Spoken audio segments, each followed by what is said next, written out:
The following content is provided under a Creative Commons license.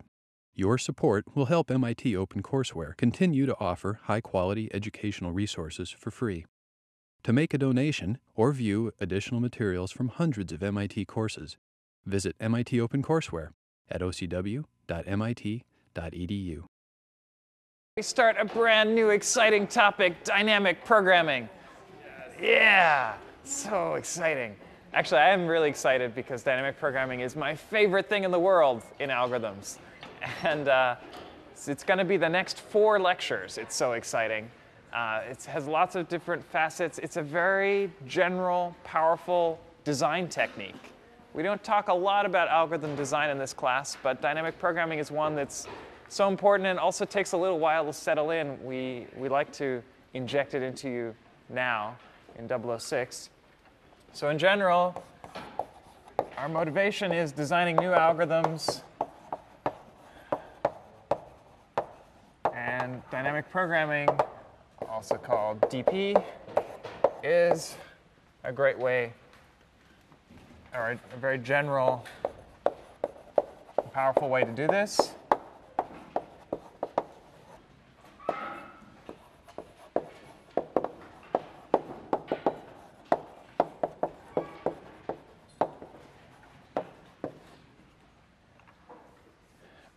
It's especially good and intended for optimization problems, things like shortest paths. You want to find the best way to do something.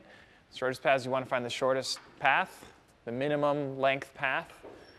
If you want to minimize, maximize something, that's an optimization problem. And typically, good algorithms to solve them involve dynamic programming. It's a bit of a broad statement. You can also think of dynamic programming as a kind of exhaustive search. Which is usually a bad thing to do because it leads to exponential time. But if you do it in a clever way, via dynamic programming, you typically get polynomial time. So one perspective is that dynamic programming is approximately careful brute force. It's kind of a funny combination. Bit of an oxymoron. But we take the idea of brute force, which is try all possibilities, and you do it carefully, and you get it to polynomial time. There are a lot of problems where essentially the only known polynomial time algorithm is via dynamic programming. It doesn't always work. There's some problems where we don't think there are polynomial time algorithms. But when it's possible, DP is a nice sort of general approach to it. And we're going to be talking a lot about dynamic programming. It has a lot of different there's a lot of different ways to think about it. We'll look at a few today. We're going to warm up today with some fairly easy problems that we already know how to solve, namely computing Fibonacci numbers, which is pretty easy, and computing shortest paths. And then in the next 3 lectures, we're going to get to more interesting examples where it's pretty surprising that you can even solve the problem in polynomial time. Probably the first burning question on your mind, though, is why is it called dynamic programming? What does that even mean? And I used to have this spiel about, well, you know, programming refers to the, I think it's the British notion of the word, where it's about optimization. Optimization in American English is something like programming in British English, where you know, you want to set up the program, the schedule for your trains or something, I think is where programming comes from originally. But I looked up the actual history of why is it called dynamic programming. Dynamic programming was invented by a guy named Richard Bellman. You may have heard of Bellman in the Bellman-Ford algorithm. So this is actually the precursor to Bellman-Ford. And we're going to see Bellman-Ford come up naturally in this setting. So here's a quote about him. It says, Bellman explained that he invented the name dynamic programming to hide the fact that he was doing mathematical research. He was working at this place called RAND, and under a Secretary of Defense who had a pathological fear and hatred for the term research. So he settled on the term dynamic programming because it would be difficult to give a pejorative meaning to it, and because it was something not even a congressman could object to. Basically, it sounded cool. So that's the origin of the name dynamic programming. So why is it called that? Who knows? I mean, now you know. But it's not It's a weird term. Just take it for what it is. It may make sense, some kind of sense, but. All right, so we are going to start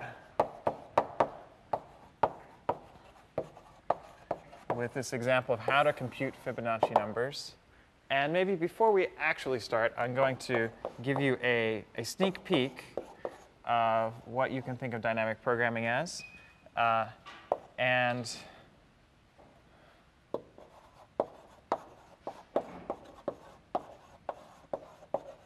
this equation, so to speak, is going to change throughout today's lecture. In the end, we'll settle on a sort of more accurate perspective. The basic idea of dynamic programming is to take a problem, split it into subproblems, solve those subproblems, and reuse the solutions to your subproblems. It's like a lesson in recycling. Okay, so we'll see that in Fibonacci numbers. So you remember Fibonacci numbers, right? Number of rabbits you have on day n if they reproduce. We've mentioned them before. We were talking about AVL trees, I think. So this is the usual, you can think of it as a recursive definition or recurrence on Fibonacci numbers. It's a definition of what the nth Fibonacci number is. So let's suppose our goal, an algorithmic problem, is compute the nth Fibonacci number.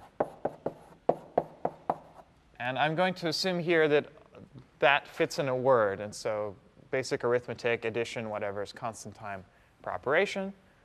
So how do we do it? You all know how to do it. There's many ways. But I'm going to give you the dynamic programming perspective on things. So this will seem kind of obvious, but it is we're going to apply exactly the same principles that we will apply over and over in dynamic programming. But here it's in a very familiar setting. So we're going to start with the naive recursive algorithm.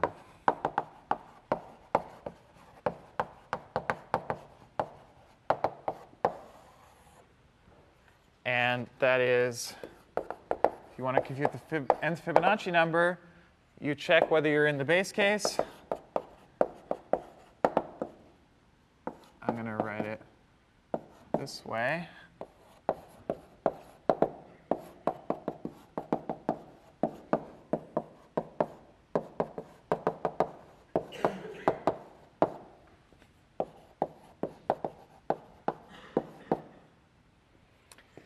So f is just our return value. You'll see why I write it this way in a moment. Then you return f. In the base case, it's 1. Otherwise, you recursively call Fibonacci of n minus 1. You recursively call Fibonacci of n minus 2. Add them together, return that. This is a correct algorithm. Is it a good algorithm? No. It's very bad. Exponential time.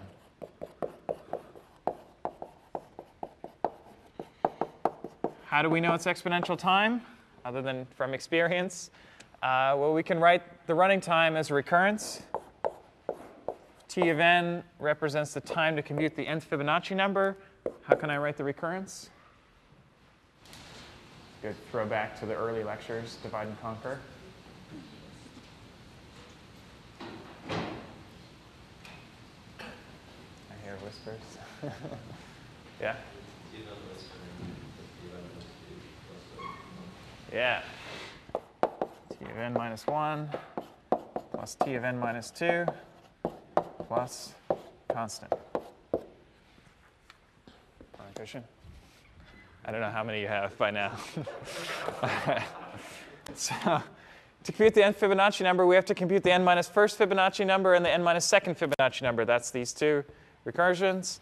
And then we take constant time otherwise. We do constant number of additions, comparisons, return. All these operations take constant time. So that's a recurrence. How do we solve this recurrence? Well, one way is to see this is Fibonacci recurrence. So it's the same thing. There's this plus whatever, but in particular, this is at least the nth Fibonacci number. And if you know Fibonacci stuff, that's about the golden ratio to the nth power, which is bad. We had a similar recurrence in AVL trees. And so another way to solve it, it's just good review. say, oh, well, that's at least 2 times t of n minus 2.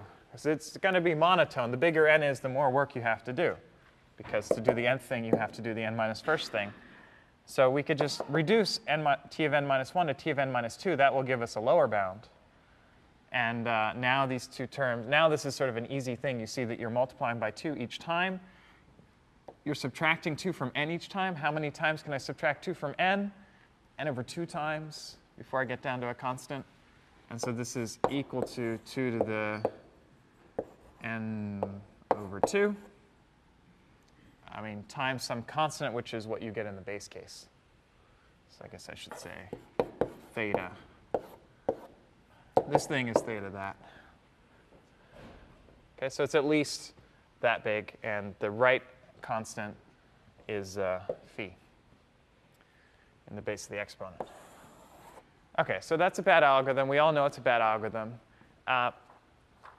But I'm going to give you a general approach for making bad algorithms like this good.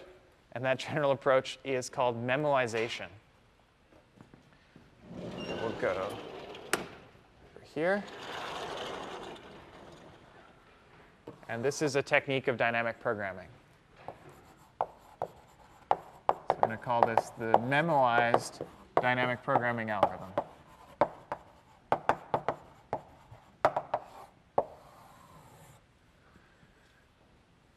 So, did I settle on using memo in the notes? Yeah.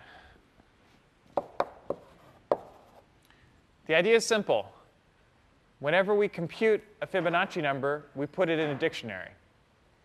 And then when we need to compute the nth Fibonacci number, we check, is it already in the dictionary? Did we already solve this problem? If so, return that answer. Otherwise, compute it.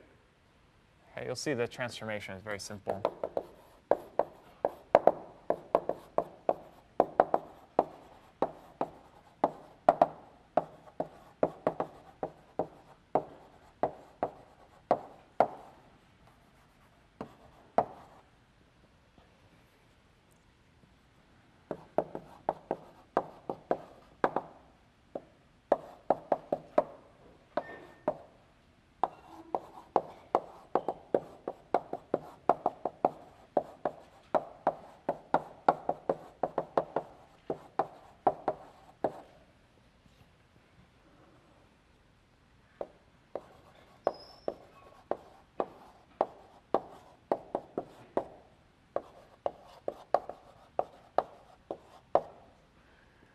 OK, these two lines are identical to these two lines.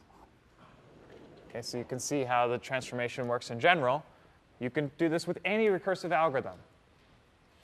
The memoization transformation on that algorithm, which is we initially make an empty dictionary called memo. And before we actually do the computation, we say, well, check whether this version of the Fibonacci problem, computing f of n, is already in our dictionary. So if that key is already in the dictionary, we return the corresponding value in the dictionary. So, and then once we've computed the nth Fibonacci number, if we bothered to do this, if this didn't apply, then we store it in the memo table. So we say, well, if you ever need to compute f of n again, here it is. And then we return that value. Okay, so this is a general procedure. You can apply to any recursive algorithm with no side effects, I guess, technically. And turns out this makes the algorithm efficient. Now, there's a lot of ways to see why it's efficient. In general, maybe it's helpful to think about the recursion tree.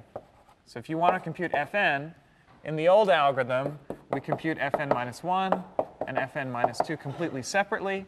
To compute fn minus 1, we compute fn minus 2 and fn minus 3. To compute fn minus 2, we compute fn minus 3 and fn minus 4, and so on. And you can sort of see why that's exponential in n, because we're only decrementing n by 1 or 2 each time. But then you observe, hey, these fn minus 3s are the same. I should really only have to compute them once. And that's what we're doing here. The first time you call fn minus 3, you do work. But once it's done, and you go over to this other recursive call, this will just get cut off. There's no tree here. Here we might have some recursive calling. Here we won't, because it's already in the memo table.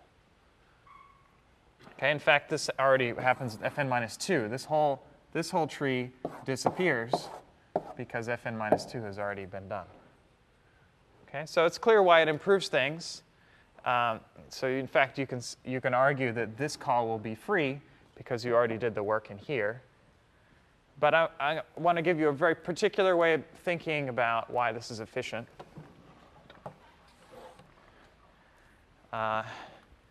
Which is the following.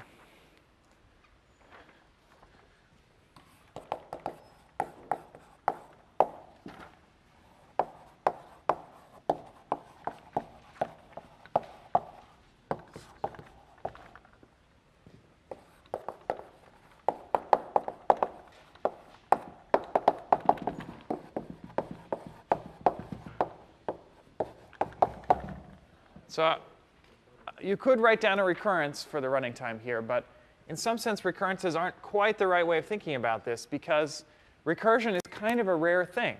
If you're calling Fibonacci of some value k, you're only going to make recursive calls the first time you call Fibonacci of k, because henceforth, you've put it in the memo table, you will not recurse. So you can think of there being two versions of calling Fibonacci of k. There's the first time, which is the non-memoized version. That does recursion, does some work. And then every time henceforth, you're doing memoized calls of Fibonacci of k, and those cost constant time. So the memoized calls cost constant time. So we can think of them as basically free. That when you call Fibonacci of n minus 2, because that's a memoized call, you really doesn't pay anything for it. I mean, you're already paying constant time to do addition and whatever. So you don't have to worry about the time. There's no recursion here. Okay, and then what we care about is that the number of non-memoized calls, which is the first time you call Fibonacci of k, is n. No theta is even necessary. We are going to call Fibonacci of 1 at some point. We're going to call Fibonacci of 2 at some point. And the original call is Fibonacci of n. All of those things will be called at some point. That's pretty easy to see. But in particular, certainly at most this, we never call Fibonacci of n plus 1 to compute Fibonacci of n. So it's at most n calls. Indeed, it will be exactly n calls that are not memoized. Those ones we have to pay for. How much do we have to pay? Well, if you don't count the recursion, which is what this recurrence does, if you ignore recursion, then the total amount of work done here is constant. Okay, so I will say the non-recursive work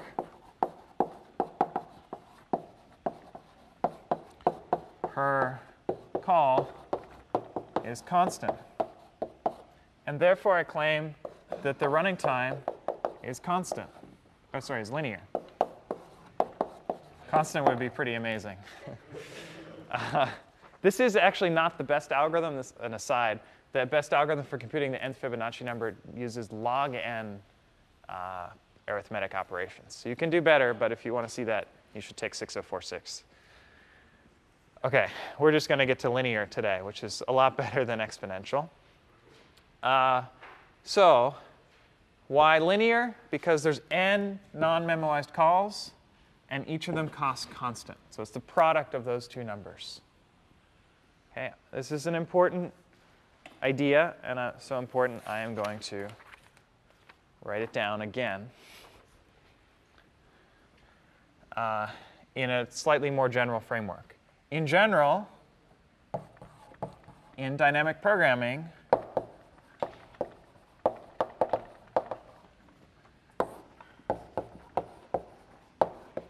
I didn't say why it's called memoization. The idea is you have this memo pad where you write down all your scratch work. That's this memo dictionary. And to memoize is to write down on your memo pad. I didn't make it up. Another crazy term. It means remember. And then you remember all the solutions that you've done, and then you reuse those solutions. Now, these solutions are not really a solution to the problem that I care about. The problem I care about is computing the nth Fibonacci number. To get there, I had to compute other Fibonacci numbers. Why? Because I had a recursive formulation. This is not always the way to solve a problem, but usually when you're solving something, you can split it into parts, into subproblems, we call them. They're not always of the same flavor as your original goal problem, but there's some kind of related parts. And this is the big challenge in designing a dynamic program is to figure out what are the subproblems. Let's say always the first thing I want to know about a dynamic program is what are the subproblems. Somehow they are designed to help solve your actual problem.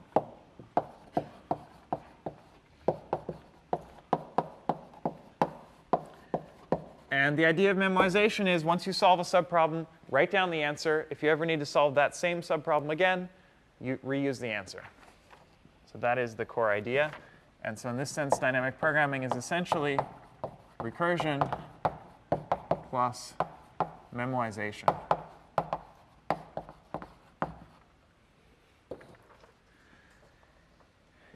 And so in this case, these are the subproblems, Fibonacci of 1 through Fibonacci of n.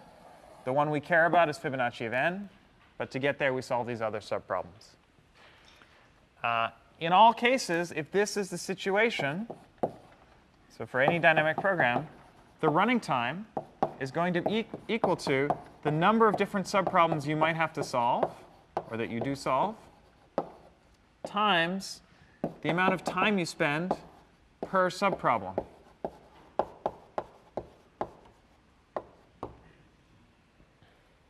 Okay, in this situation, we had n subproblems. And for each of them, we spent constant time. And when I measure the time per subproblem, which in the Fibonacci case I claim is constant, I ignore recursive calls. That's the key. We don't have to solve recurrences with dynamic programming. Yay! No recurrences necessary. Okay, don't count recursions. Obviously, don't count memoized recursions. The reason is I only need to count them once. After the first time I do it, it's free. So I count how many different subproblems do I need to do. These are going to be the expensive recursions where I do work. I do some amount of work, but I don't count the recursions because otherwise I'd be double counting. I only want to count each subproblem once, and then this will solve it. So a simple idea. In general, dynamic programming is a super simple idea. Okay, it's nothing fancy. It's basically just memoization. There is one extra trick we're going to pull out, but that's the idea. All right. Let me tell you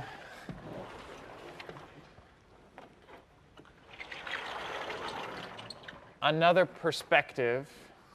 This is the one maybe most commonly taught, is to think of, I'm not a particular fan of it. I really like memoization. I think it's a simple idea. And as long as you remember this formula here, it's really easy to work with. Okay, but some people like to think of it this way. And so you can pick whichever way you find most intuitive. Instead of thinking of a recursive algorithm, which in some sense starts at the top of what you want to solve and works its way down, you can do the reverse. You can start at the bottom and work your way up. And this is probably how you normally think about computing Fibonacci numbers, or how you learned it before.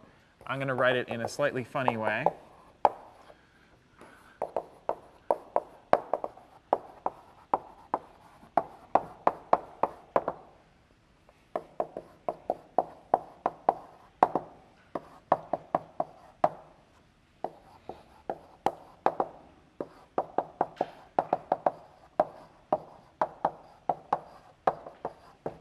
The point I want to make is that the transformation I'm doing from the naive recursive algorithm to the memoized algorithm to the bottom-up algorithm is completely automated. I'm not thinking, I'm just doing. Okay? It's easy. This code is exactly the same as this code and as that code, except I replaced n by k. just because I need a couple of different n values here, or I want to iterate over n values. And then there's this stuff around that code, which is just formulaic. A little bit of thought goes into this for loop, but that's it. Okay, this does exactly the same thing as the memoized algorithm. Maybe it takes a little bit of thinking to realize if you unroll all the recursion that's happening here and just write it out sequentially, this is exactly what's happening. Okay, this code does exactly the same additions, exactly the same computations as this. The only difference is how you get there. Here we're using a loop, here we're using recursion. But the same things happen in the same order. There's really no difference between the code. This code's probably going to be more efficient in practice because you don't make function calls so much. In fact, I made a little mistake here. That's not a function call. It's just a lookup into a table. Here I'm using a hash table to be simple, but of course you could use an array. Okay, but they're both constant time with good hashing. All right, so is it clear what this is doing? I think so. I think I made a little typo. So we have to compute, another typo. We have to compute f1 up to fn, which in Python is that. And we compute it exactly how we used to, except now instead of recursing, I know that when I'm computing the kth Fibonacci number, man, so many typos. You guys are laughing. When I compute the kth Fibonacci number, I know that I've already computed the previous two. Why? Because I'm doing them in increasing order. Nothing fancy. And then I can just do this, and the solutions will just be waiting there. If they weren't, I'd get a key error. So I'd know that there's a bug. But in fact, I won't get a key error. I will have always computed these things already. Then I store it in my table. Then I iterate. Eventually, I've solved all the subproblems, f1 through fn. And the one I cared about was the nth one. OK, so straightforward. I do this because I don't really want to have to go through this transformation for every single problem we do. I'm doing it in Fibonacci because it's super easy to write the code out explicitly. But you can do it for all of the dynamic programs that we cover in the next 4 lectures. OK, I'm going to give you now the general case. This was the special Fibonacci version. In general, the bottom-up does exactly the same computation as the memoized version.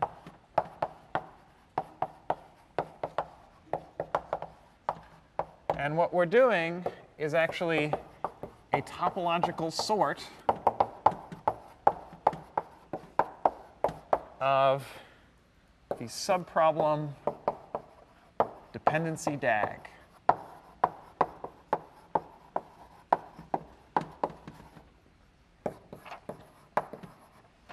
So in this case, the dependency DAG is very simple. In order to compute, I'll do it backwards. In order to compute fn, I need to know fn minus 1 and fn minus 2. If I know those, I can compute fn. Then there's fn minus 3, which is necessary to compute this one and that one, and so on. So you see what this DAG looks like. Now I've drawn it conveniently so all the edges go left to right. So this is a topological order from left to right. And so I just need to do f1, f2 up to fn in order.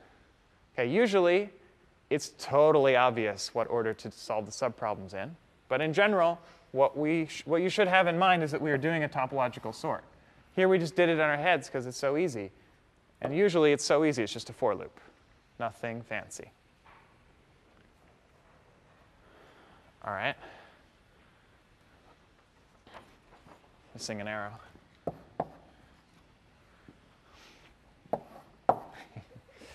All right. Let's do something a little more interesting, shall we?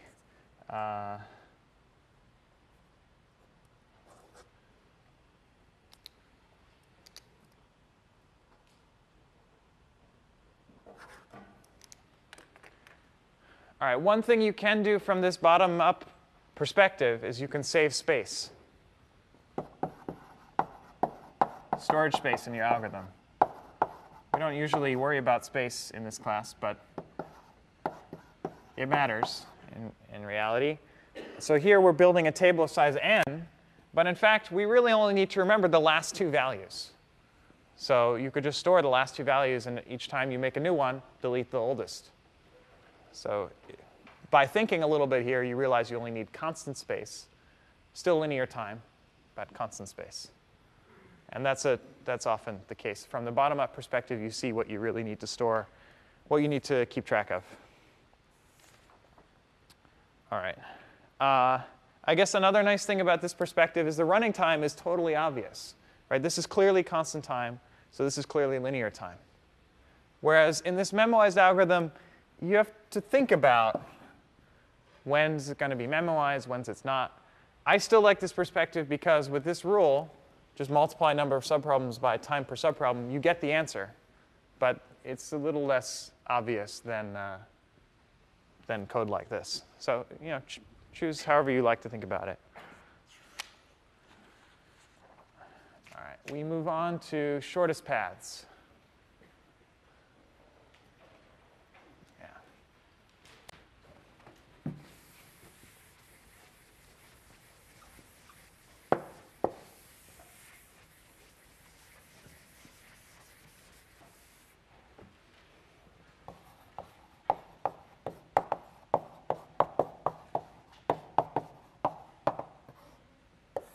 So I'm, again, as usual, thinking about single source shortest paths. So we want to compute the shortest path weight from S to V for all V. OK, I'd like to write this initially as a naive recursive algorithm, which I can then memoize, which I can then bottom-upify. I just made that up. So how could I write this as a naive recursive algorithm? It's not so obvious. Okay, but first I'm going to tell you how, just as an oracle tells you, here's what you should do. But then we're going to think about, go back, step back. Well, actually, I mean, it's up to you. We could either, I could tell you the answer, and then we could figure out how we got there, or we could just figure out the answer. Preferences? Figure it out. All right, good. No divine inspiration allowed. So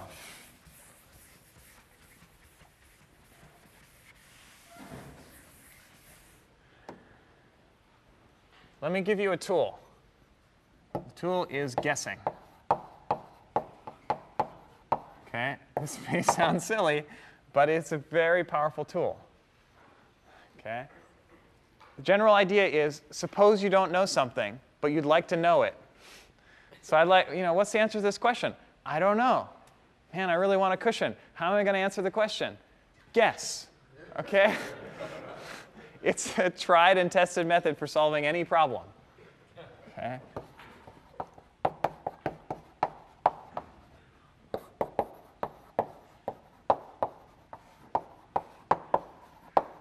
Kind of belaboring the point here. The algorithmic concept is don't just try any guess, try them all. Okay? Also, pretty simple. I said dynamic programming was simple. Okay?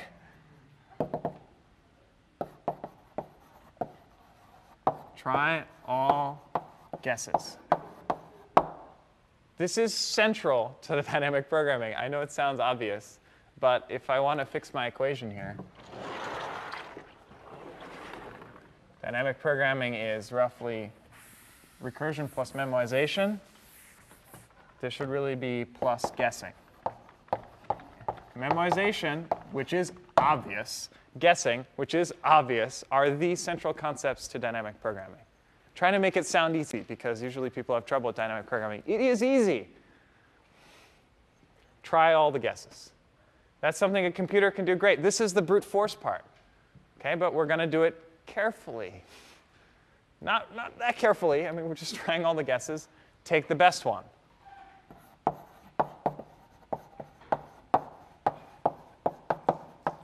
It's kind of important that we can choose one to be called best. That's why dynamic programming is good for optimization problems. You want to maximize something, minimize something. You try them all, and then you can forget about all of them and just reduce it down to one thing, which is the best one or a best one. OK, so now I want you to try to apply this principle to shortest paths. Now, I'm going to draw a picture which may help. Have the source S.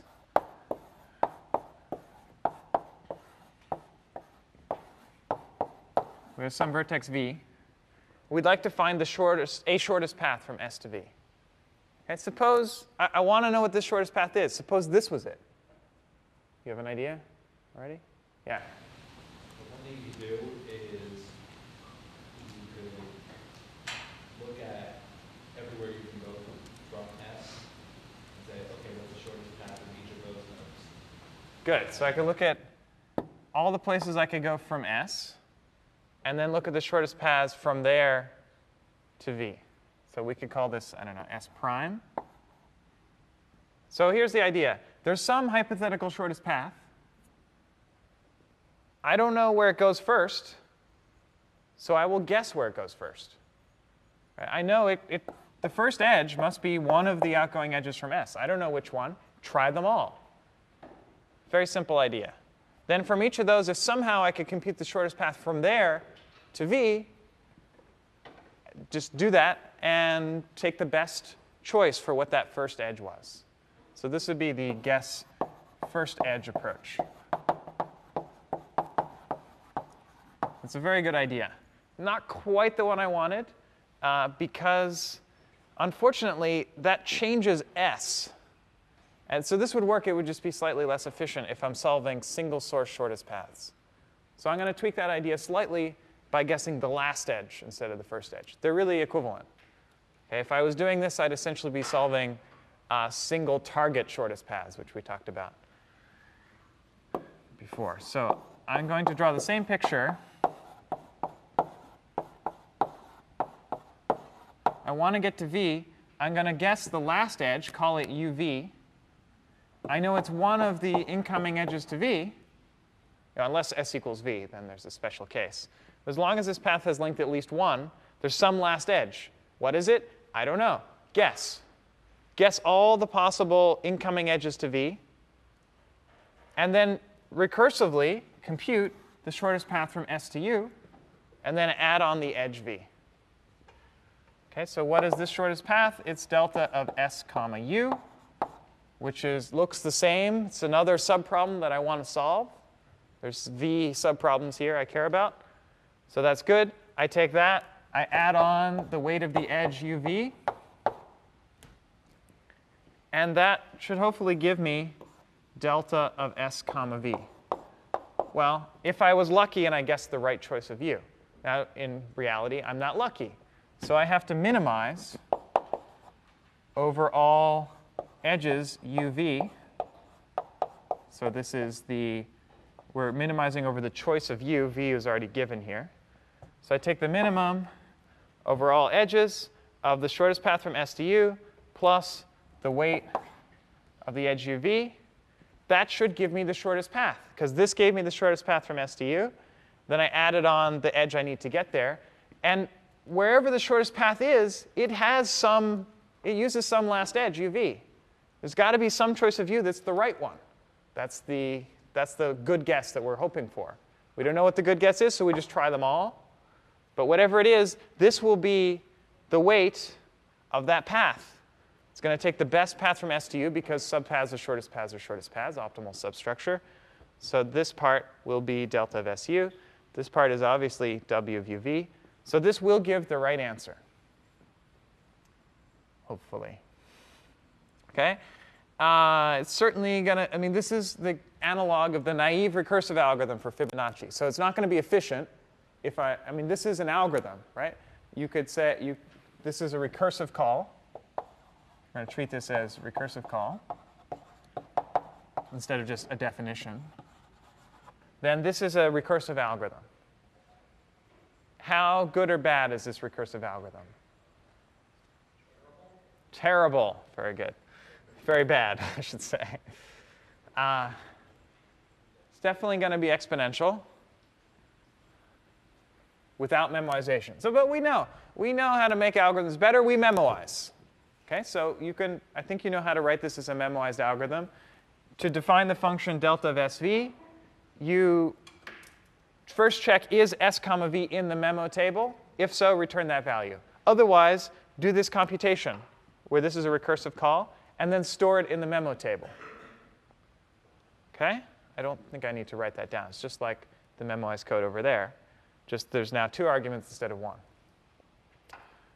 In fact, s isn't changing, so I only need to store with v instead of s comma v. Is that a good algorithm? I claim memoization makes everything faster.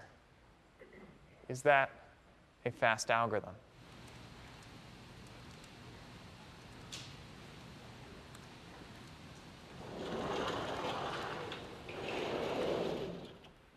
Not so obvious, I guess.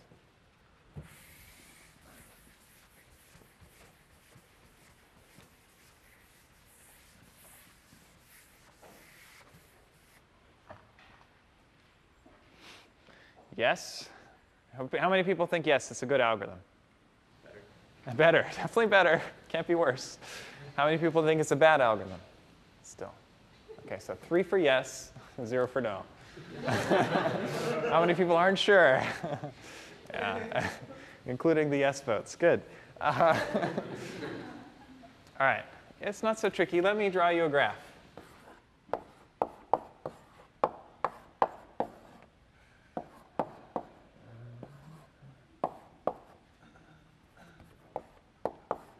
Something like that. So if we wanted to compute delta of s comma v, let me give these guys names A and B. So we compute delta of s comma v.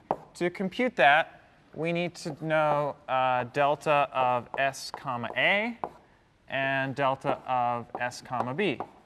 Right, those are the 2 ways. Or sorry, actually, we just need 1. Only 1 incoming edge to v.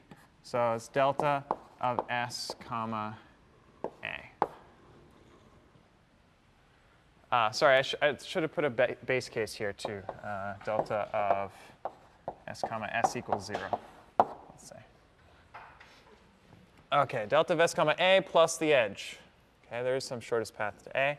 To compute the shortest path to a, we look at all the incoming edges to a. There's only 1. So delta of s comma b. Now I want to compute the shortest path from b. Well, there's 2 ways to get to b. One of them is delta of s comma b. Sorry, s comma s came from s. The other way is delta of s comma v. Do you see a problem? Yeah. Delta of s comma v is what we were trying to figure out. Now, you might say, oh, it's OK, because we're going to memoize our answer to delta s comma v, and then we can reuse it here. Except we haven't finished computing delta of s comma v. We can only put it in the memo table once we're done. So when this call happens, the memo table has not been set. And we're going to do the same thing over and over and over again. This is an infinite algorithm. Oops. Not so hot. So it's going to be infinite time on graphs with cycles.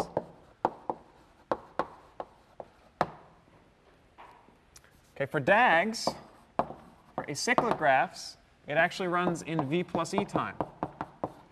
This is the good case. In this situation, we can use this formula. The time is equal to the number of subproblems times the time per subproblem. So I guess we have to think about that a little bit. Where's my code? Here's my code. Number of subproblems is v. There's v different subproblems that I'm using here. I'm always reusing subproblems of the form delta s comma something. The something could be any of the v vertices. How much time do I spend per subproblem? This is a little tricky. It's the number of incoming edges to v. So time for subproblem delta of SV is the in degree of v, the number of incoming edges to v. So this depends on v, so I can't just take a straightforward product here. What this is really saying is you should sum up over all subproblems of the time per subproblem. So total time is the sum over all v and v of the in degree of v. And we know this is number of edges. Okay, it's really sub in degree plus 1, in degree plus 1. So this is v plus v. Okay, handshaking lemma again. Okay, now we already knew an algorithm for shortest paths in DAGs, and it ran in v plus e time. So there's another way to do the same thing. If you think about it long enough, this algorithm, memoized, is essentially doing a depth first search to do a topological sort to run one round of Bellman-Ford. So we had topological sort plus one round of Bellman-Ford. This is kind of it all rolled into one. This should look kind of like the Bellman-Ford relaxation step or shortest paths relaxation step. It is. This min is really doing the same thing. So it's really the same algorithm, but we come at it from a different perspective. OK. But I claim I can use this same approach to solve shortest paths in general graphs, even when they have cycles. Oh, how am I going to do that? DAGs seem fine. Oh, what was the lesson learned here? The lesson learned is that subproblem dependencies should be acyclic. Otherwise, we get an infinite algorithm. For memoization to work, this is what you need. It's all you need. Okay, we've almost seen this already, because I said that to do a bottom-up algorithm, you do a topological sort of the subproblem dependency DAG. I already said it should be acyclic. Okay, we just forgot. I didn't tell you yet. So for that to work, it better be acyclic. For DP to work, for memoization to work, it better be acyclic. If you're acyclic, then this is the running time. So that's all general. OK, so somehow I need to take a cyclic graph and make it acyclic.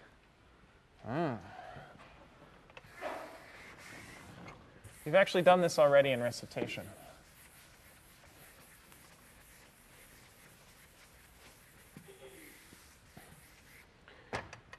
So if I have a graph, let's take a very simple cyclic graph. Okay, one thing I could do is explode it into multiple layers. We did this on quiz 2 in various forms. Okay, it's like the only cool thing you can do with shortest paths, I feel like. You want to make a shortest path problem harder, require that you reduce your graph to k copies of the graph. All right, I'm going to do it in a particular way here, which I think you've seen in recitation, which is to think of this axis as time, or however you want, and make all of the edges go from each layer to the next layer. Okay, this should be a familiar technique. So the idea is every time I follow an edge, I go down to the next layer. This makes any graph acyclic. Done. What in the world does this mean? What is it doing?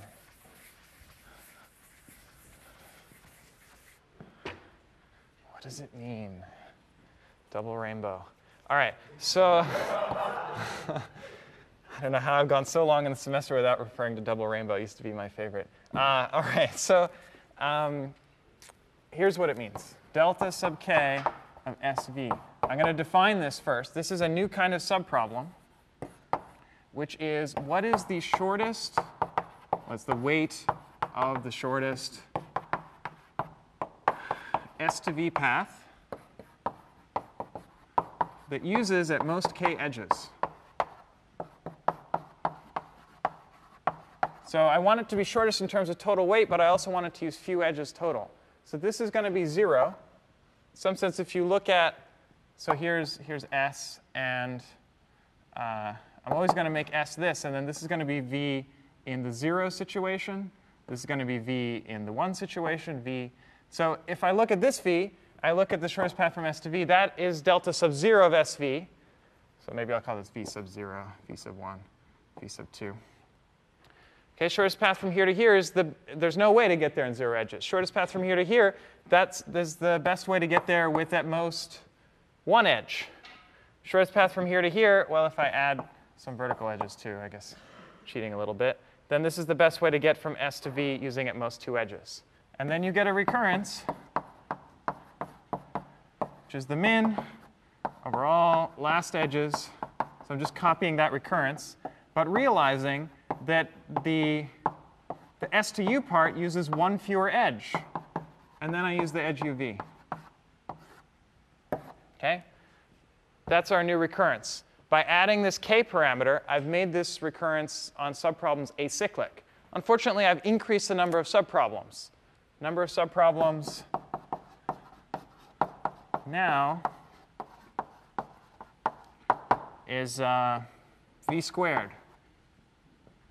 Technically, v times v minus 1. Because I really, or actually v squared, sorry. Get it right. I start at 0. And what I care about, my goal, is delta sub v minus 1 of SV. Because by Bellman-Ford analysis, I know that I only care about simple paths, paths of length at most v minus 1. I'm assuming here no negative weight cycles. Should have said that earlier. If you assume that, then this is what I care about.